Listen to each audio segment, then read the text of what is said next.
নির্বাচন 12 তারিখে অনুষ্ঠান হওয়ার কিছুক্ষণ পরেই আমাদের কাউয়া খোলা ইউনিয়নের একটি কেন্দ্রে অনাকাঙ্ক্ষিত একটি দুর্ঘটনা ঘটে।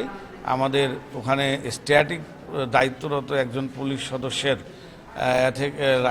শটগান একটা গুলি মিসফায়ার হয়ে ওখানকার একজন ভোটার তার হাঁটুতে লেগে যায়।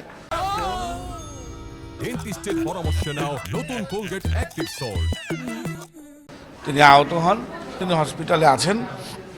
তো এখন শারীরিকভাবে সুস্থ আছেন, তাকে আমরা দেখে গেলাম, তাকে একটু ফ্রুটস ফলমূল খাওয়ানোর জন্য আমরা অ্যারেঞ্জ করেছি, তাকে কিছু আর্থিক সহযোগিতা করেছি এবং আমরা বলেছি তার যদি আরও কিছু প্রয়োজন হয় সেটা আমরা অবশ্যই ব্যবস্থা নেওয়া হয়েছে। দুর্ঘটনা হলেও যেহেতু মিসফায়ার হয়েছে সেই জন্য প্রথমত তাকে তাৎক্ষণিকভাবে প্রত্যাহার করা হয়েছে এবং এটা তারা একটা তদন্ত কমিটি করেছেন, তারা তদন্ত করবে যে মিসফায়ার কেন হলো, এই হওয়ার পিছনে কী কারণ ছিল, সেটার প্রেক্ষিতে পরবর্তীতে তারা আমাদের যে আইন আছে সেই আইন অনুযায়ী ব্যবস্থা